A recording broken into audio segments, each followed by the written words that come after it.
सर्वथा वर्तमानोऽपि स योगी मयि वर्तते। आत्मौपम्येन सर्वत्र समं पश्यति यो अर्जुन। सुखं वा यदि वा दुःखं स योगी परमो मतः।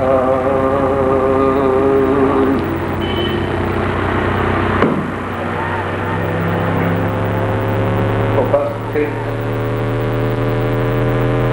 सत्संग प्रेमी सज्जन प्रेमी,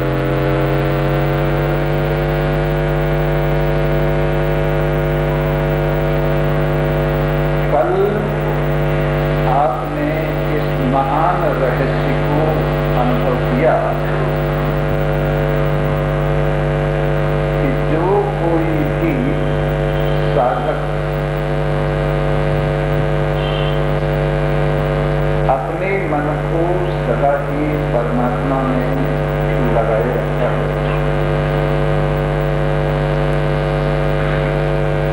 उसका मन समस्त कल्मषों से, समस्त पापों से रहित हो जाता है। और आप जानते हैं सबसे बड़ा पाप प्रतिदिन बताया जाता है अज्ञान, और इसके बाद मोह,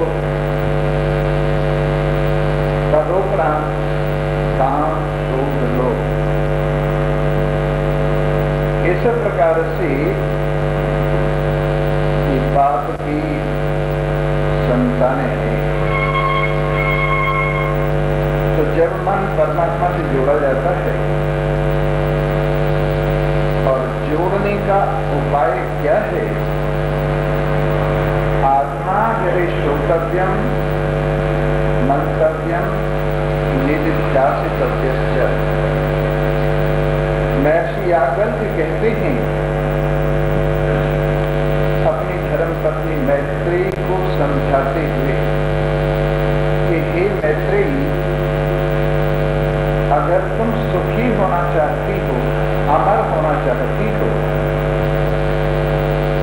और अंधेरे से दूर होना चाहती हो, अज्ञान से दूर होना चाहती हो, तो आत्मा का श्रवण करो, आत्मा का मनन करो, आत्मा का निधिध्यासन करो। और ये भी बताया कि आत्मा सब में विराजमान सबकी वास्तविकता है। आदमी धन को धन के लिए प्यार नहीं करता है, अपने लिए प्यार करता है। अपने लिए जब अनुपयोगी समझता है धन को, तो उसका परित्याग कर देता है, उसको फेंक देता है। जब अपनी जान पर बनती है और ये देखता है कि धन देने से मेरी जान बच सकती है, धन का परित्याग कर देता है, धन दे देता है, चाहे डॉक्टर को देना पड़े, चाहे वकील को देना पड़े, और चाहे गवर्नमेंट को देना पड़े, और चाहे डाकुओं को, चोरों को देना पड़े, या किसी संतान वगैरह को देना पड़े। अगर वो ये देखता है कि इस धन की वजह से मेरी जान पर बन रही है, तो अपनी जान की सुरक्षा के लिए धन का परित्याग कर सकता है। तो धन के लिए प्रिय नहीं है, आत्मा के लिए माने अपने लिए प्रिय है। तो धन से भी अधिक प्रिय आत्मा है। इसी प्रकार से संतान को भी आदमी प्यार करता है, परंतु अपने सुख के लिए प्यार करता है। अगर अपने अनुकूल संतान नहीं पड़ती है और अपने लिए दुखप्रद होती है, तो उसका परित्याग कर देता है और अखबारों में निकलवा देता है कि फला मेरे लड़के से मेरा कोई संबंध नहीं है, मैंने उसे परित्याग कर दिया है, और कोई भी उसे कर्जा लेवे देवे तो अपने ही रिस्क पर लेवे देवे, मैं इसका जिम्मेदार नहीं। इसी प्रकार से स्त्री पुरुष को और पुरुष स्त्री को परस्पर जो करते हैं वो अपने सुख के लिए करते। अगर स्त्री को पुरुष से सुख प्राप्त न हो और पुरुष को स्त्री से सुख प्राप्त न हो तो दोनों एक दूसरे का परित्याग कर देते। इस प्रकार आत्मा स्त्री या पुरुष इन शरीरों से भी प्रिय है, आत्मा संतान से भी प्रिय है, आत्मा धन से भी प्रिय है, और यहाँ तक कि ये अपना शरीर है ना, इसको भी जब देखता है व्यक्ति जब इसे सुख नहीं मिलेगा, इस शरीर को धारण करने से दुख ही दुख है, तो इसको सूली पर चढ़ा देता है, नदी में फेंक देता है, मिट्टी का तेल छिड़ककर इस पर आग लगा देता है, पंखे पर लटकाकर फांसी खा लेता है, और इस प्रकार से इस शरीर से जब सुख नहीं देखता तो शरीर का परित्याग कर देता है। तो शरीर भी प्रिय है तो अपनी वजह से प्रिय है, शरीर से भी जो अधिक प्रिय है अपना आत्मा, धन से भी अधिक प्रिय है जो अपना आत्मा, परस्पर स्त्री पुरुष के शरीरों से भी प्रिय है अपना आत्मा, और दुनिया की हर वस्तु से अधिक प्रिय है अपना आत्मा। ये प्रियता बताती है कि आत्मा आनंद स्वरूप है, और तीनों कालों का अनुभव होने के कारण, तीनों कालों का रिकॉर्ड इसके पास होने के कारण समय बदल जाता है पर समय को देखने वाला नहीं बदलता। वस्तु बदल जाती हैं पर वस्तुओं को देखने वाला नहीं बदलता, और देश बदल जाता है पर देश को देखने वाला नहीं बदलता। जिस तरह से एक व्यक्ति ने हिंदुस्तान देखा, फिर पाकिस्तान देखा, फिर चाइना देखा, फिर यूरोप के कंट्रीज, अमेरिका वगैरह सब देखे तो देश तो बदल गई, पर देखने वाला वही का वही है, वो ज्यों का त्यों रहा, उसके रिकॉर्ड में सब मौजूद है। इसी प्रकार देश बदलता है, देखने वाला नहीं बदलता, काल बदलता है पर देखने वाला नहीं बदलता, वस्तु बदलती है, घट की जगह पट, पट की जगह घट रख दिया जाता है, लेकिन देखने वाला वही का वही रहता है। इस प्रकार जो देखने वाला है, ज्ञान स्वरूप है, वो आत्मदेव न बदलने वाला एक रस सबको प्रकाशित करने वाला ज्ञान है, जो तीनों कालों में एक रस रहता है, जो सब वस्तुओं को जानने वाला है, और जो सबसे अधिक प्रिय है वो सच्चिदानंद आत्मदेव। अनुभव हमारा बताता है कि वो सच्चिदानंद ही वास्तविक सत्ता है, और शास्त्र बताता है परमात्मा सच्चिदानंद है और उसकी ही सत्ता वास्तविक सत्ता है। तो अनुभव और शास्त्र दोनों को मिलाने पर सिद्ध होता है ये आत्मा ही वास्तव में ब्रह्म है, और ये आत्मा शरीरों के दृष्टिकोण से बटा हुआ नजर आता है पर सब में एक ही है। इस प्रकार से पानी बटा हुआ नजर आता है पर पानी एक ही, जैसे अग्नि बटी हुई नजर आती है पर अग्नि एक ही है, जैसे वायु बटी हुई नजर आती है पर वायु एक ही है, जैसे आकाश बटा हुआ नजर आता है पर आकाश एक ही है, जैसे जमीन बटी हुई नजर आती है पर एक ही है, वैसे शरीरों के दृष्टिकोण को लेकर आत्मा बटा हुआ नजर आता है परंतु वस्तुतः अखंड है और सब शरीरों में एक ही है। इस प्रकार ये एक अजर, अमर, अविनाशी, अखंड, सब में विराजमान, सदा एक रस रहने वाला, सब में सब वस्तुओं को जानने वाला, सब में सबका प्रियतम, सबसे अधिक प्रियता का विषय, ये आनंद स्वरूप आत्मा परमात्मा ही है। ये रहस्य जिसने अनुभव किया है वो आत्मा का श्रवण माने परमात्मा का ही श्रवण करता है, परमात्मा का ही मनन करता है, परमात्मा का ही निधिध्यासन करता है, और इससे उसका मन परमात्माकार हो जाता है। जब मन परमात्माकार होता है तो मन की मनता, मन के दोष, मन की चंचलता, मन का रजोगुण सारा निवृत्त, सारा समाप्त हो जाता है और एक ही सत्ता शेष रहती है और वो सबके पास मौजूद है, अपना आत्मदेव। इस प्रकार इस वास्तविकता से मन लगाकर इस वास्तविकता को अपने आप में अनुभव करके योगी लोग कलमश से, दोष से रहित हो जाते हैं और सुखेर ब्रह्म संस्पर्शम अत्यंतम सुखमश्नुते। उनका मन इतना योग्य हो जाता है, इतना निर्मल हो जाता है, इतना सूक्ष्मदर्शी हो जाता है कि वो बड़े आराम से परमात्मा में टिक जाता है। जिस प्रकार जिस मन का अभ्यास धन का है, उसका मन धन में जल्दी टिक जाता है।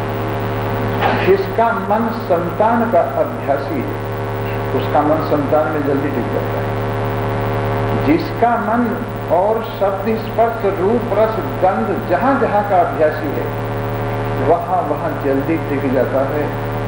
और जिसका मन परमात्मा का अभ्यासी है, परमात्मा में रस लेता है, परमात्मा को समझता है, परमात्मा को सुनता है, उसका मन परमात्मा में जल्दी और आराम से टिक जाता है। एक सामान्य चौपाई कही है भगवान में मन लगाने के लिए, और उसमें कहा है, राम ही गाइए सुमेरिए राम ही, संतत सुनिए राम गुण राम ही।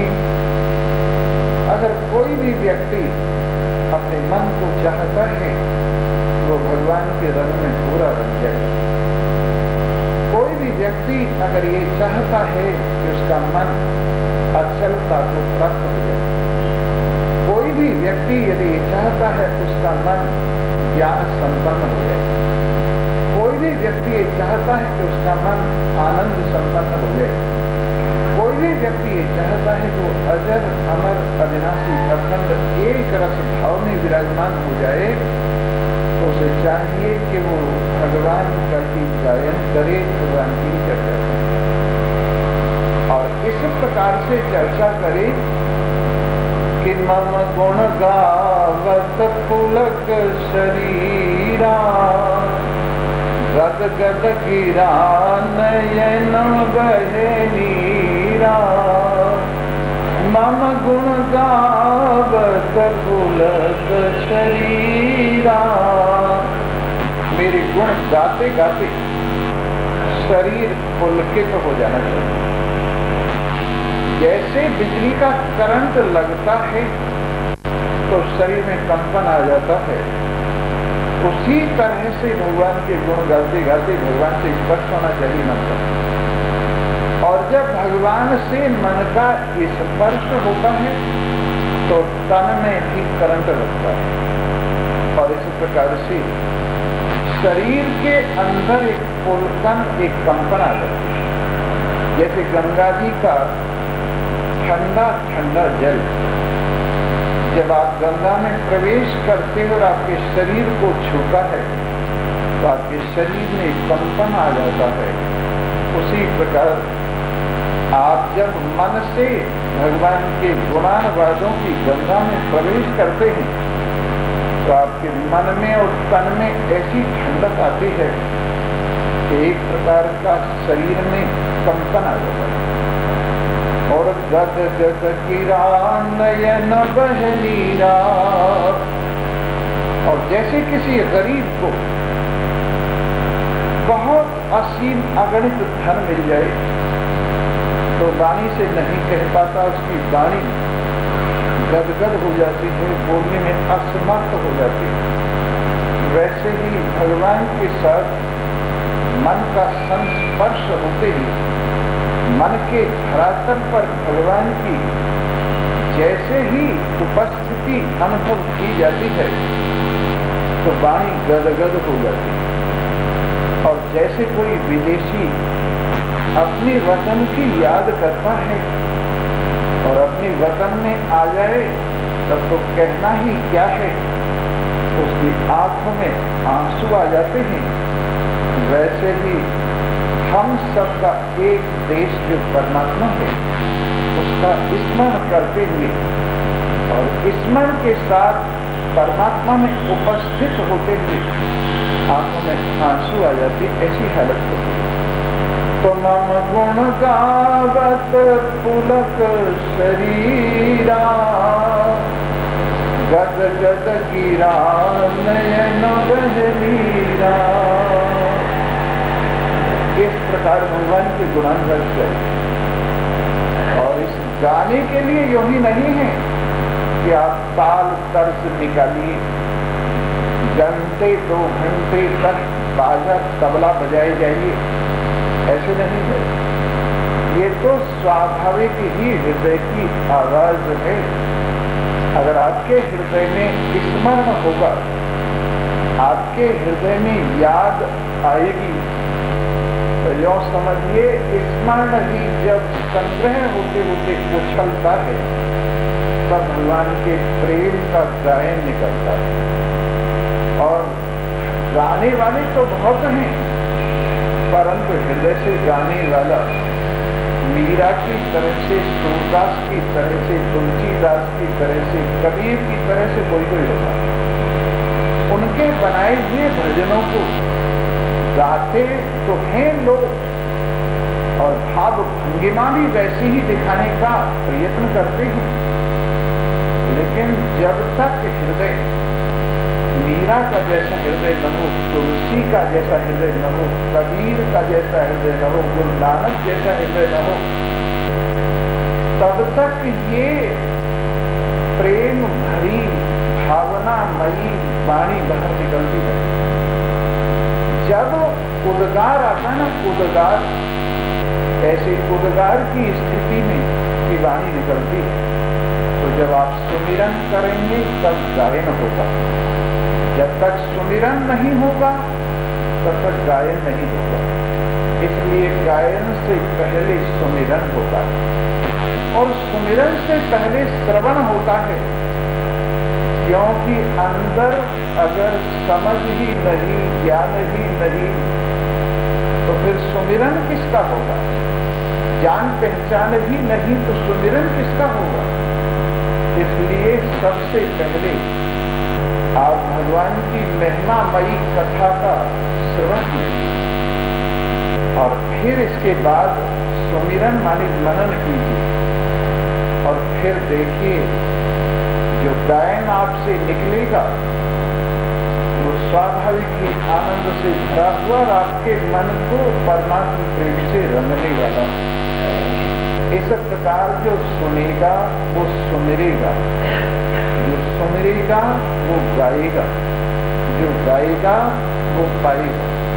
इस प्रकार आप राम ही गाइए सुमिरिए राम ही, संतत सुनिए राम गुण ग्राम ही। इस चौपाई को इस तरह से रखिए कि लगातार सुनिए, फिर सुमिरन होगा, और फिर गायन होगा, चर्चा होगी, और फिर भगवान के गुणानुवादों की गाते गाते मन भगवान के रंग में रंग।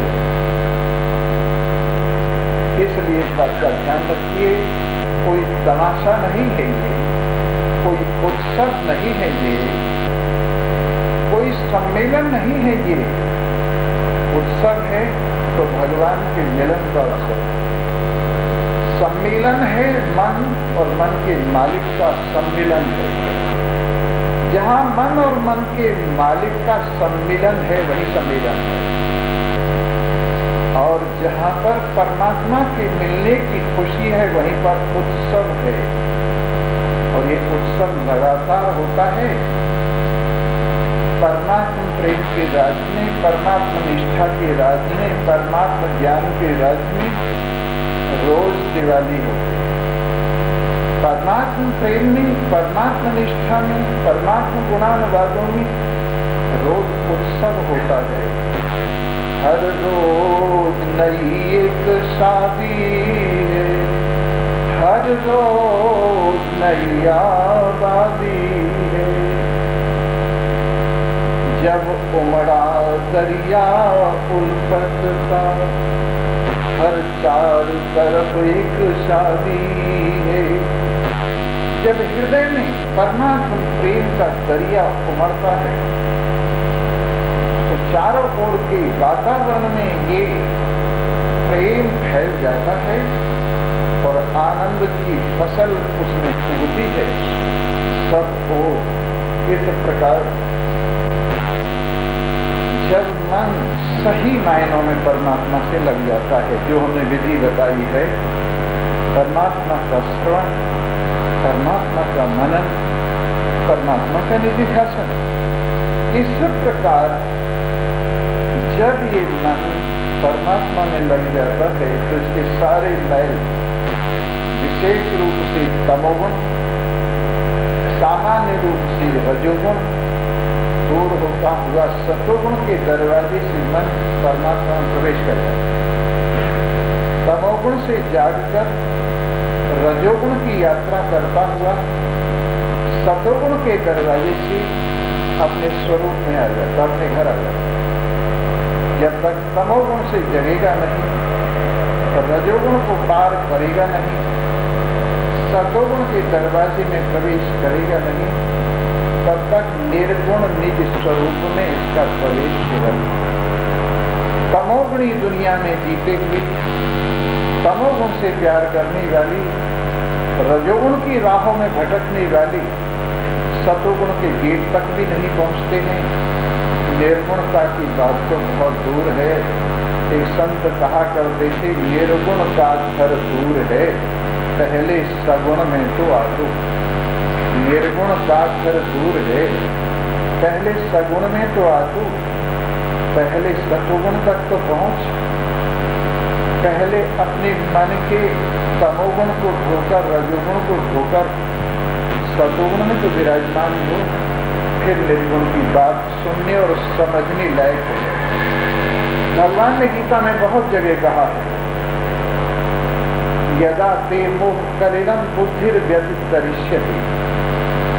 हे अर्जुन, जब तेरी बुद्धि मोह की दलदल से ऊपर उठ जाएगी और जब तेरा मन इन विषयों का खोजी नहीं रहेगा, तब तू मेरी बात सुनने और समझने लायक हो जाएगी। जब तक मोह की दलदल में तेरा मन आशिखा डूबा हुआ, शिखा तक डूबा हुआ, और जब तक रजोगुण के द्वारा सांसारिक विषयों की इच्छा के द्वारा तो संसार में भटकाया जा रहा है, तब तक मेरी बात सुनते हुए भी तू नहीं सुन सकेगा। समझने की बात तो दूर है। इसलिए मोह रूपी तमोगुण से जाग और काम, क्रोध, लोभ रूपी रजोगुण से जाग और सतोगुण में आ, तब तेरी ये बातें समझ में आएंगी। जब ऐसा मन कलमश विरहित हो जाता है तो बड़े आराम से भगवान में ऐसे ही लग जाता है, ऐसे ही जुड़ जाता है जैसे एक बालक मां की गोदी में चिपट जाता है। आइए अब आज की बात सुनिए। सर्वभूतस्थमात्मानं सर्वभूतानि चात्मनि ईक्षते योगयुक्तात्मा सर्वत्र समदर्शिनः। सर्वभूतस्थमात्मानं, सब प्राणियों में विराजमान आत्मा, इन सब प्राणियों को जब तू अपनी आत्मा में अनुभव करेगा तो अपने आप को इतना बड़ा, इतना विशाल अनुभव करेगा कि तेरी बाहों में पूरा संसार आ जाएगा और सब प्राणी तेरे अपने आत्मा में तुझे अनुभव होने लगेगा। हम यहाँ कथा करते हैं, आप सुन रहे हैं कितने दिनों से, किसी पंथ की बात नहीं, किसी संप्रदाय की बात नहीं, किसी विशेष वर्ण आश्रम की बात नहीं, किसी धर्म मत मजहब की बात नहीं, एक ऐसी सर्वव्यापक तत्व की बात कही जाती है जिसमें किसी का कोई विरोध नहीं, जिसको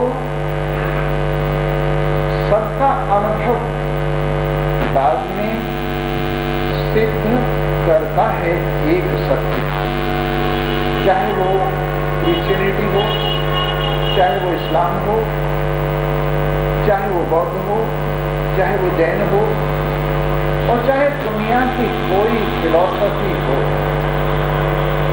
इस एक को अंत में सबने माना है और जिस एक पर सबने मोहर लगाई है, किसी ने कोई नाम रखकर और किसी ने कोई बिना नाम रखे। चाहे बुद्ध ने उसको शून्य नाम दिया है, चाहे जैन ने उसको केवल ही भगवान कहा है, चाहे किसी ने गॉड कहा है, अल्लाह कहा है,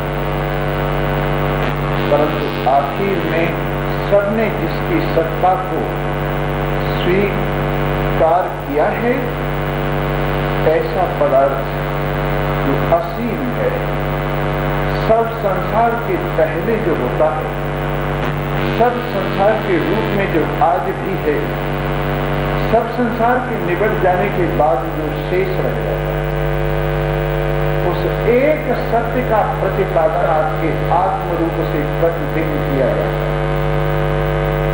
न यहाँ किसी विशेष संप्रदाय का जिक्र करके कोई गिनती नहीं गिनाई जाती कि हमारे संप्रदाय में इतने लोग हैं, हमारा शिष्य वर्ग इतना है, हमारे सत्संगी इतने हैं। ये सब बातें आदमी को उस अनंत तक पहुंचने में रोक लगाती हैं, असीम तक पहुंचने में ये बाधा बनती है। जब आदमी केवल थोड़े से आदमियों को ही सत्संगी कहता है, कि कोई भी ABCD पंथ है और वो अपने पंथ वालों को ही सत्संगी कहता है, बाकी किसी को सत्संगी नहीं मानता, तो फिर वो सीमित नहीं हुआ तो क्या हुआ? अब मान लीजिए उनके गुरु को कोई नहीं मानता, दूसरा संप्रदाय वाला, उनकी तरह की पूजा पद्धति को दूसरे संप्रदाय वाला कोई नहीं मानता, उनकी भाषा को कोई दूसरे संप्रदाय वाला नहीं मानता, नहीं जानता, इतने मात्र से वो उसे सत्संगी नहीं मानते। वो कहते हैं वो हमारा सत्संगी नहीं है। क्यों नहीं है? क्योंकि वो हमारे गुरु के चेलों की लाइन में नहीं खड़ा हुआ, क्योंकि वो हमारी पूजा पद्धति की लाइन में नहीं खड़ा हुआ, क्योंकि वो हमारे भाषा और रीति रिवाज की लाइन में नहीं खड़ा हुआ, क्योंकि वो हमारी तरह से खाने पहनने की लाइन में नहीं खड़ा हुआ, इसलिए हम उसे सत्संगी नहीं मानते। ये आम बात देखने को मिलती है। बोलो कृष्ण भगवान की जय। तो नहीं रहे हो, जाके सुनिए। लेकिन कोई वेश हो, कोई भाषा हो, कोई पंथ हो, कोई संप्रदाय हो, कोई पूजा पद्धति हो, जो सब में एक ही अनेक रूप होकर के भासता है, चश्मों का फर्क है पर पदार्थ का फर्क नहीं, दृष्टिकोणों का फर्क है परंतु लक्ष्य का फर्क नहीं है। ऐसा सबका एक लक्ष्य उस परमात्मा की जो निर्विकार है, जिसमें नाम मान लिए गए हैं पर नाम से जो अछूता है, जिसमें रूप मान लिए गए हैं पर रूपों से जो अछूता है। अपनी सुविधा के लिए नाम उसमें रख लिए गए हैं, अपनी सुविधा के लिए रूप जिसमें रख लिए गए हैं, अपनी सुविधा के लिए गुण जिसमें रख लिए गए हैं, इन सबको धारण करता हुआ इन सबसे जो अछूता है, ऐसे पदार्थ की ओर प्रतिदिन आपको यहाँ संकेत दिया जाता है। तो एक तरह से जो सब में एक है, उस एक ही बात कही जाती है, पूर्ण की बात कही जाती है, और उस पूर्ण को तुम्हारे में सब में दर्शाया जाता है। चाहे कोई शरीर से स्त्री है, चाहे पुरुष है, चाहे बुढ़ा है, बालक है, जवान है, चाहे किसी आश्रम में जाता है, किसी गुरु को मानता है, किसी से ये नहीं पूछा जाता तो कहां से आया है, या सुनकर कहां जाएगा, तो किसको मत्था टेकता है, उसको मत्था क्यों नहीं टेकता, कोई बात यह नहीं होती। तू जहां से आया है अब यहाँ हमारे पास आ गया है। कोई न कोई चीज होगी तेरे हृदय में जो यहाँ तुझे ले आई है। यहाँ से जाएगा जहाँ तेरी मर्जी हो, ये तो तेरी आजादी कम से कम रहनी ही चाहिए। लेकिन जो सब जगह विराजमान है, जो सब में एक रस विराजमान है, उस अपने आत्मा को समझने का प्रयास कर, जिससे लड़ाई सदा सदा को बुझ जाए। जो लड़ाई द्वैत को लेकर अनेक जन्मों से तू झगड़ता चला आया है। इस मजहब के नाम पर करोड़ों आदमी अनादिकाल से मरते चले आए हैं। झगड़कर वो मजहब ठीक तरह से लोगों ने समझा नहीं। वो मजहब इस एक परमात्मा को बताता है, सब उसी का जिक्र कर रहे हैं, फिर भी लड़ रहे हैं। अजीब बात है, सब जिक्र उसी का कर रहे हैं और फिर भी लड़ रहे हैं। एक बार दुनिया के लोगों ने सोचा हम एक ऐसी जगह बनाएं जहां सब एक हो जाए, और उन्होंने एक जगह पर एक बिल्डिंग बनाना शुरू की। इस बिल्डिंग में सब आकर एक हो जाएंगे। शैतान ने सोचा कि अगर ये बिल्डिंग बन गई और ये सब लोग एक हो गए तो मुझे कौन पूछेगा। उसने क्या किया, सबके मन बदल दिए और सबकी भाषाएं बदल दी और सबके भाव बदल दिए। और हुआ ये, मांगे ईंट तो लाए गारा, मांगे गारा तो लाए पानी, और आपस में झगड़ा हो गया और वो बिल्डिंग अधूरी ही रह गई। परंतु मैं आपको एक बात बताऊं, जो चीज बनी बनाई है, बनाई नहीं जाती। वो एक चीज मौजूद है, बनाने की जरूरत नहीं। हर एक पंथ संप्रदाय बिल्डिंग खड़ी करता है और वो ये कहता है कि ये बिल्डिंग मैं इसलिए बना रहा हूं कि इसमें सब आकर एक हो जाए। जितने भी संप्रदाय खड़े हुए एक इस चीज को लेकर खड़े हुए हैं, शुरू हुए हैं कि मैं एक बिल्डिंग बना रहा हूं जिसमें आकर सब एक हो जाएंगे। लेकिन आगे चलकर वही बिल्डिंग अधूरी रह जाती है और सब पंथ संप्रदाय आगे चल के आपस में लड़ झगड़ कर निबड़ जाते। क्यों? क्योंकि जो एक चीज है सब में, वो बनाई नहीं जाती, वो मौजूद है, उसको समझा जाता है। तुम बनाना चाहते हो उस चीज को जिसको सब माने। बनाई हुई चीज तो बनाई हुई है और उस बनाई हुई चीज का प्रारंभ भी है और अंत भी है। लेकिन जो चीज कभी बनाई ही नहीं गई और जिसको यहाँ तक कि स्थापित भी नहीं किया जाता, ऐसा जो सदा से मौजूद है उसे स्वीकार क्यों नहीं कर लेते? जो सब में बोल रहा है, जो सब में देख रहा है, जो सब में भोग लगा रहा है बैठा हुआ, और जो चराचर जगत में विराजमान है, जो सभी इन प्राणियों के शरीरों के मंदिर में अकेला ठाकुर विराजमान है, उसी को क्यों नहीं स्वीकार कर लेते? बनाते हो फिर बिगड़ जाता है, बनाते हो फिर बिगड़ जाता है। जब जब हम कहीं पुरानी खंडहरात को देखते हैं तो उनके अंदर हजारों लाखों करोड़ों आश्रम मंदिर धर्म स्थान दबे पड़े। हमने देखा है, चाहे आप मिस्र में चले जाओ, उसमें हजारों मंदिर धर्म स्थान नीचे दबे पड़े हैं रेते में।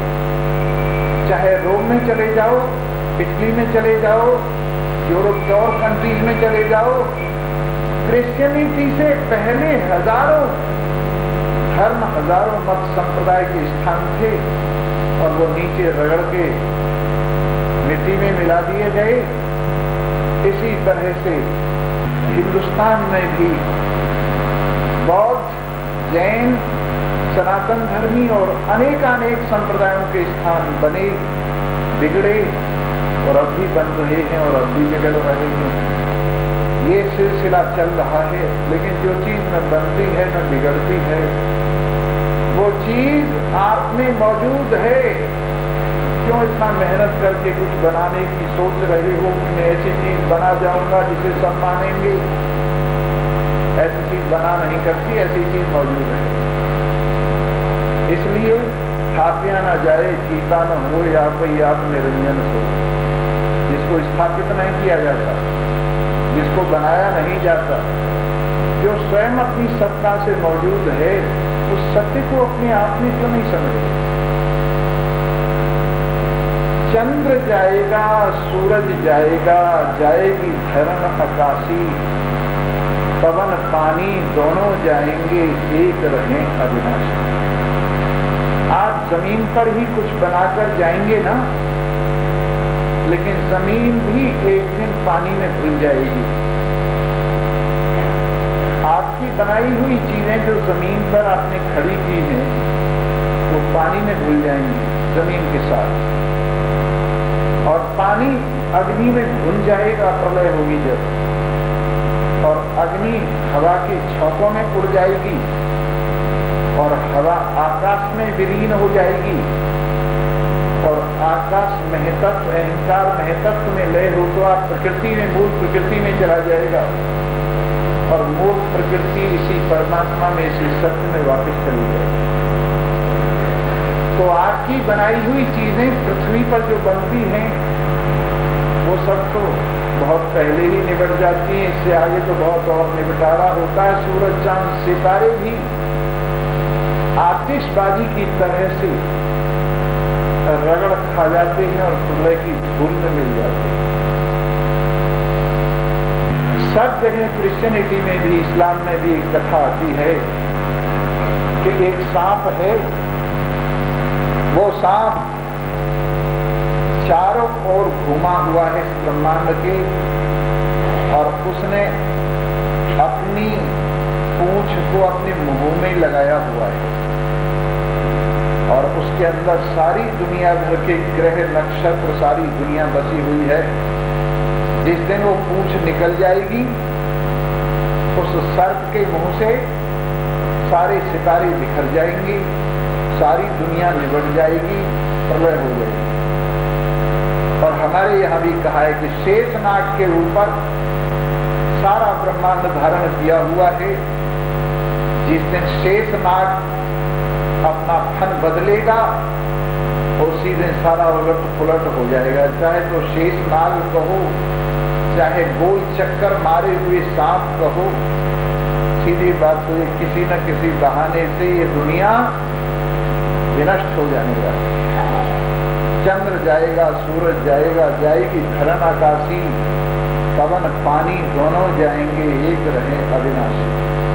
तो जो अविनाशी रह जाने वाला है, शेष नाग के ऊपर जो शयन करता है, बाकी रहे हुए दुनिया के ऊपर जो शयन करता है आराम से, उस परमात्मा का अपने आप में अनुभव करो। इस बात पर सारा जोर दिया जाता है, बाकी और इतनी बातों पर जोर नहीं दिया जाता। इसके समझने के लिए जो उपयोगी चीजें हैं, जैसे आहार की शुद्धि पर जोर देते हैं, व्यवहार की शुद्धि पर जोर देते हैं, विचार की शुद्धि पर जोर देते हैं, क्योंकि ये सत्य समझने के लिए ये चीजें जरूरी, इसलिए आहार, व्यवहार और विचार पर जोर दिया जाता है। अन्यथा तो ये जितने और चीजों पर जोर देते हैं, आहार, व्यवहार और विचार को पीछे छोड़ देते हैं, उनमें ये योग्यता हो ही नहीं पाती कि इस रहस्य को समझ लेने। अगर ये रहस्य समझ में आ गया तो ये बात भी आप समझ जाएंगे, सब प्राणी मेरे आत्मा में विराजमान है। मेरा आत्मा इतना विशाल है, मैं इतना विशाल हूँ। शरीर की दृष्टि से मुझे मत मापिए, शरीर की दृष्टि को अपने को मत मापिए, आत्मा की दृष्टि से अपने को देखिए। जो संसार के बनने से पहले संसार के रूप में विराजमान, संसार को अपने में लेकर अकेला रह जाता है, उस आत्मा को अपने में अनुभव करते हुए सब प्राणियों को अपने आत्मा में अनुभव किया। और सर्वभूतानि चात्मनि, सब प्राणियों में अपनी आत्मा को और सब प्राणियों को अपनी आत्मा में अनुभव कीजिए। सब प्राणियों में अपनी आत्मा को और सब प्राणियों को अपने आत्मा में अनुभव कीजिए। ईक्षते योग युक्त आत्मा, योग से युक्त है जिसका हृदय, उसका चिंतन ऐसा होता है। कैसा चिंतन होता है? सब प्राणियों में मैं विराजमान हूँ और सब प्राणी मुझ में विराजमान हैं। सब प्राणियों में मैं विराजमान हूँ और सब प्राणी मुझ में विराजमान हैं। ऐसा चिंतन योग युक्त आत्मा का होता है। योग से युक्त है जिनकी आत्मा, जिनका हृदय, उनका चिंतन ऐसा होता है। और इस चिंतन के बल से सर्वत्र समदर्शन, वो सर्वत्र समदर्शी भाव को लेकर जीते। व्यवहार तो यथायोग, हाथों से हाथों का, पैरों से पैरों का योग के जैसा व्यवहार है वैसा ही किया जाता है, लेकिन समझा जाता है कि इन सबसे व्यवहार लेने वाला सब में विराजमान एक ही पदार्थ है। इस प्रकार यो मां पश्यति सर्वत्र। अब भगवान के भक्त भगवान की बात न समझे तो भगवान क्या करें? बंसी वाले के गीत तो गाते हैं, बंसी वाले की पूजा भी करते हैं, बंसी वाले के सामने नाचते गाते भी सारा काम करते, बंसी वाले की बात बिल्कुल नहीं सुनते समझते। बंसी वाला क्या कह रहा है? यो मां पश्यति सर्वत्र, जो मुझको सब जगह देखता है, जो मुझे, और आप केवल वृंदावन में ही देखते हैं, आप केवल वृंदावन में ही देखते हैं। और वो कह रहे हैं जो मुझे सब जगह देखता है और सर्वं च मयि पश्यति, और सबको मुझ में देखता है, सबको मुझ में देखता है। तस्याहं न प्रणश्यामि, उसका मैं विनाश नहीं करता हूँ। सहते मेनत नश्यति, और वो मेरा विनाश नहीं करता है। जो मुझे रखता है मैं उसको रखता हूँ, जो मुझे रखता है वो उसको मैं रखता हूँ। तो कैसे रखा जाता है भगवान को? आप भगवान को कैसे रखें कि भगवान ही आपका सब कुछ है, ऊपर नीचे दाएं बाएं बाहर भीतर, कान में सुनने वाला वही, त्वचा में छूने वाला वही, आंख में देखने वाला वही, रसना में रस लेने वाला वही, और नासिका में सूंघने वाला वही, हाथ में करने वाला वही, पैर में चलने वाला वही, वाणी में बोलने वाला वही, गुदा उपस्थ में भी वही। प्राण अपान समान उदान ध्यान, पांचों प्राणों में ये प्राणपति ही है। तो जो मुझे सर्वत्र अनुभव करता है और मेरा विनाश नहीं करता, कहीं मेरी अनुपस्थिति नहीं देखता, सब जगह मुझे हाजिर नाजिर देखता है, सब जगह मुझे हाजिर नाजिर देखता है, उसको मैं भी कलेजे से लगाकर रखता हूँ और उसको सब कुछ अपना मैं समझता हूँ। जो मुझे अपना सब कुछ समझता है उसको मैं अपना सब कुछ समझता हूँ। जो यथा माम प्रपद्यन्ते तांस तथैव भजाम्यहम्, जो जिस भाव से कोई मुझे भजता है उसको उसी भाव से मैं भी भजता हूँ। जो मेरा विनाश नहीं करता उसका मैं विनाश नहीं करता। शरीर की बात नहीं है ये। अगर आप शरीर भगवान को समझते हैं तो शरीर तो विनाशी है। अगर शरीर भगवान को समझते हैं तो शरीर तो विनाशी है। तो आप भगवान को विनाशी समझते हैं और भगवान भी फिर आपको क्या समझेगा? विनाशी समझेगा। और भगवान को आप अविनाशी समझते हैं तो भगवान भी आपको, सीधी बात है। तस्याहं न प्रणश्यामि स मेन प्नश्यति, जो मुझे नाश नहीं करता मैं भी उसका नाश, जो मुझे सर्वत्र देखता है मैं भी उसे सर्वत्र देखता हूँ, अरे हम सब लोग भगवान के दर्पण हैं। हम सब लोग दर्पण हैं और एक भगवान हम सबके हृदय में अपने आप को देख रहा है। एक ही भगवान हम सबके हृदय में अपने आप को देख रहा है। या फिर यूं समझो कि भगवान हम सबके दर्पण हैं और हम सब एक ही दर्पण में अपने आप को देख रहे हैं।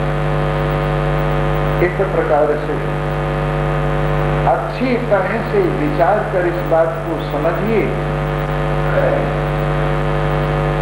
कि जो भगवान को विनाश नहीं करता, भगवान को जितना मानता भगवान भी उसको उतना ही मानता। अगर 100% आप भगवान को मानते तो भगवान भी आपको 100% मानता है। और आप भगवान को कुछ और मिला के मानते हैं कि भाई 5% तो भगवान को मानते हैं और 50% घरवाली को मानते हैं और 5% बाल बच्चों को मानते हैं, 5% धन को मानते हैं। इस हिसाब से अगर मानते हो तो भगवान भी आपको 5% ही मानेगा और इतनी ही फुर्सत आपसे बात करने की निकालेगा।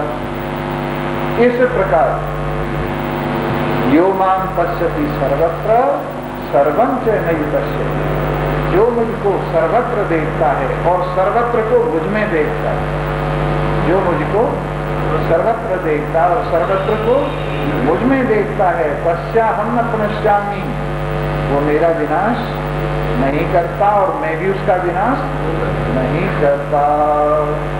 देख लो कैसी बढ़िया बात है। मैं तो सबको रोना पड़ता है। ऐसे वर को क्या करूं जो बरते ही मर जाए, ऐसे वर को क्या करूं जो बरते ही मर जाए। बरबरिए गोपाल जो मारो चुड़लो अमर हो जाए। ऐसे वर को क्या करूं जिसके साथ मौत लगी हुई है। इसलिए अगर वर्ण करना ही है तो फिर भगवान का ही वर्ण क्यों न किया जाए, जिससे कि कभी रोने का अवसर ही ना आए। इसीलिए समझदारों ने इशारे से ही समझ लिया। एक रज्जब थे, रज्जब पूर्व जन्मों के संस्कारी व्यक्ति थे। दादू जी को बुला लिया आशीर्वाद देने के लिए। दादू जी एक संत हुए, क्या आशीर्वाद दे जाओ, हमारे बेटे का ब्याह है। अब आशीर्वाद देने आ गए और उन्होंने उनके संस्कारों को पढ़ लिया और कहा, रज्जब तूने गज्जब किया, सिर पे बांधा मोड़, आया था हरिभजन को चला नरक की छोर। रज्जब तूने गज्जब किया, बांधा सिर पर मोड़, आया था हरिभजन को चला नरक की छोर। लग गई और उन्होंने मुकुट एक तरफ फेंक दिया और साधु हो गए। कहानी तो इनकी बड़ी लंबी है, पर कहने का तात्पर्य यह है कि उनको दादू लग गई। ऐसे ही एक सहजोबाई हुई है, सहजोबाई चरणदास जी उनके गुरु थे, उनकी शादी होने वाली थी और उनको आशीर्वाद देने के लिए बुला लिया। तो इन्होंने एक दोहा कहा, सहजो तनक सुहाग पे कहा गुदावे शीश। सहजो तनक सुहाग पे कहा गुदावे शीश, मरना है रहना नहीं, मरना बीसों बीस। और इधर तो सहजो के मन में ये बात लग गई और उधर दूल्हा जी जो थे उनकी भी आयु निबट गई थी। आते आते उनका निवृत्तिकरण हो गया और ये भी छुटकारा पा गए। काम मेरी समझ में तो पहले ही आ गई थी। सहजो तनक सुहाग पे कहा गुदावे शीश। कहने का तात्पर्य ये, अब चलो व्यवहार जैसा है कोई बात नहीं, व्यवहार को निभाओ, रामलीला है। परंतु असली पति और असली माता पिता तो परमात्मा ही है। और ये हर वक्त धारणा बना के रखो, त्वमेव माता च पिता त्वमेव, त्वमेव बन्धुश्च सखा त्वमेव, त्वमेव विद्या द्रविणं त्वमेव, त्वमेव सर्वं मम देव देव। त्वमेव माता च पिता त्वमेव, तुम मेरी माँ हो। ये भी मेरी माँ है, पर ये आपका फोटो है, असली माँ तुम हो। और तुम ही मेरे पिता हो, ये पिता भी पिता है, पर आपका फोटो है। ये धन भी धन है, पर आपका फोटो है, असली धन आप। ये विद्या आपका चित्र है, पर असली विद्या आप। ये गुरु आपका फोटो है, असली गुरु आप हो। ये बंधु आपका फोटो है, पर असली बंधु आप हो। ये मित्र आपका चित्र है, पर असली मित्र आप हो। जो कुछ भी है सब आपकी छाया है, बाकी असल बात आप हो। तो ये फोटो भी पूजे जाते हैं भाई, परंतु किसके लिए? असल बात को पाने के लिए। त्वमेव माता च पिता त्वमेव, त्वमेव बन्धुश्च सखा त्वमेव, त्वमेव विद्या द्रविणं त्वमेव, त्वमेव सर्वं मम देव देव। इस प्रकार से दोनों ही काम होते रहेंगे। कढ़ाई में कढ़ाई भी देखो और लोहा भी देखो, काम चलाओ कढ़ाई, पर वास्तविकता लोहे की है। उसी तरह से दुनिया काम चलाओ दुनिया, नातेदारी काम चलाओ नातेदारी, पर वास्तविकता इसमें करना चाहिए। इस प्रकार सर्वभूत स्थितम यो मां भजत एकत्र नास्तिक, जो सब प्राणियों में विराजमान मुझ एक को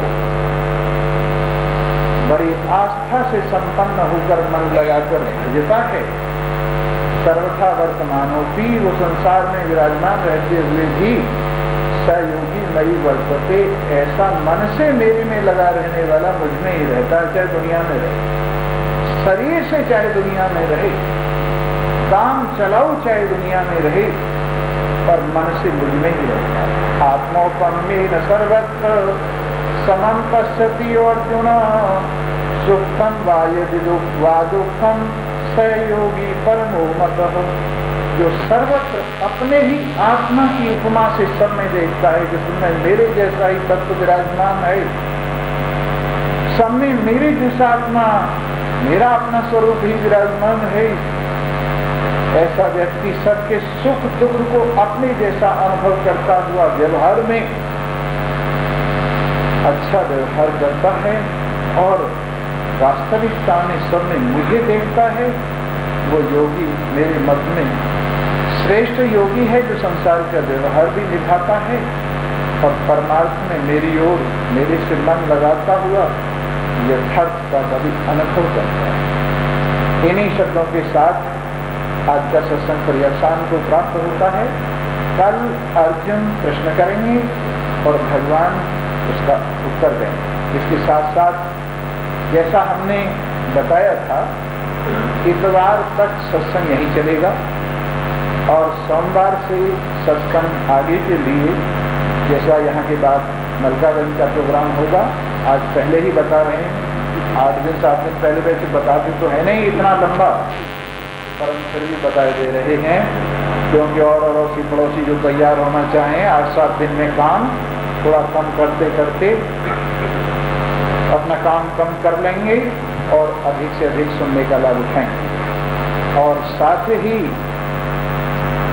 जैसा कि कल हमने कहा था, पुस्तकें भी और कैसेट भी, एक एक कैसेट वाला हिसाब भी है और 10-10 कैसेट के सेट का हिसाब भी है। आप नीचे उतरेंगे तो पुस्तकों को लिए हुए एक व्यक्ति और एक व्यक्ति कैसेट लिए हुए हैं, जिनको लेना हो तो ले सकते हैं। और कल से फिर 7:30 से 8:30 सत्संग उसी तरह से चलता रहेगा। आप इसका पूरा लाभ उठाइए और आइए आरती करते हैं। सर्वे